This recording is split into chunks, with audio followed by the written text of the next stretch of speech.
Hello guys, ito may dumating na customer sa atin from Angeles City. Ito, kapag mainit na, umiinto siya tapos mahirap na siyang paandarin. Tetesta rin natin yung kanyang stator kung maayos pa ba yung resistance niya. Okay, isa itong TRX 155. Pero may dala si, dahil naka full weight na po to, may dala si sir na surplus na biniling stator. Ito original genuine siya. Ayan, halos sariwa pa. Tetesta rin din natin yung resistance nito kung maayos yung nilalabas. Kung pasok pa. Okay, pati to. Okay guys, pinapalamig lang namin siya ng konti.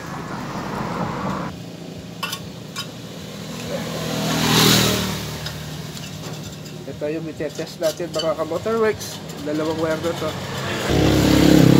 Yan, nasa 2K po tayo. Yung ohms. Ito. Yung primary. Okay, yan. Wala po siyang reading. Yan. Yung primary natin, yung black and red. Wala. Okay. Tapos yung pulsar, yung blue, striped na yellow. Pati yung green. Ayun, meron naman siya. Kaso running siya. Yan. Running. Yan. Bisan meron, bisan wala. Yan. Okay. Papalitan na po natin yan, mga motorworks. Ngayon dito, tetest na rin natin to. Yung nabili ni sir na surplus. Ito. Yan, nasa 2K pa rin tayo. Yan, ilagay natin to. Okay, yan. Sa black and red. Tapos sa green wire. Okay, yun. Pasok, oh. 541. Okay? O, tapos sa pulsar naman, blue, at saka yung green. Ito.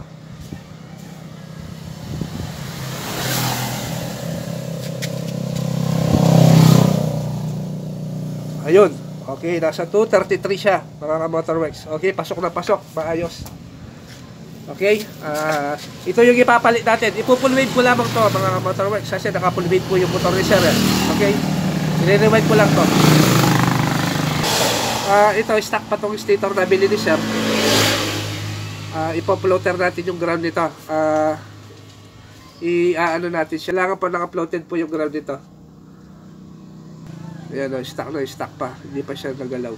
Okay, tatanggalin natin yung ground para ma-floated natin. Yung kabotors, na ano ko na po siya, na full weight na natin.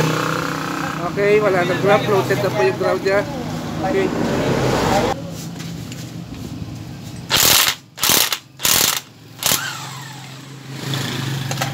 Yes, right? Parang ini pero lambot na parang sila na. Dito, mga kabotors. Okay.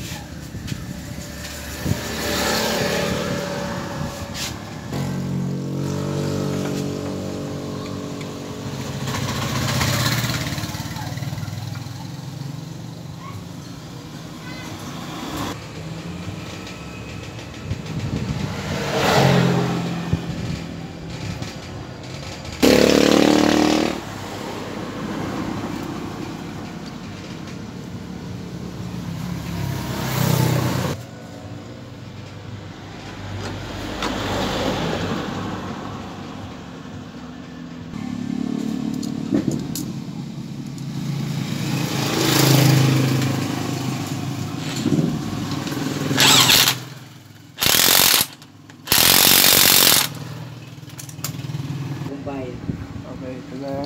Saksak mo Yan, yan. dito na po yan. Yan. Sige, yan na. Dito. Okay. Okay, tetest natin yung ano niya. Pinandar natin mga kabotors. Ayan, kahit malamig, 1 click lang. Ayan, kailangan din iilaw. Kasi pinulweight natin ito eh. Okay. Dito siya iilaw. Ayan. Ito lang. Ayan, okay. Ayos na po, kabotors. Ngayon dito, ilalagay ko na dito sa weight. Ito Ito yung nanggaling sa ating regulator rectifier, yung dalawa. Okay, mag-start ka, sir. Sige. Alright. Isa pa. Yan na, malabig po yan. Yan, sige, start.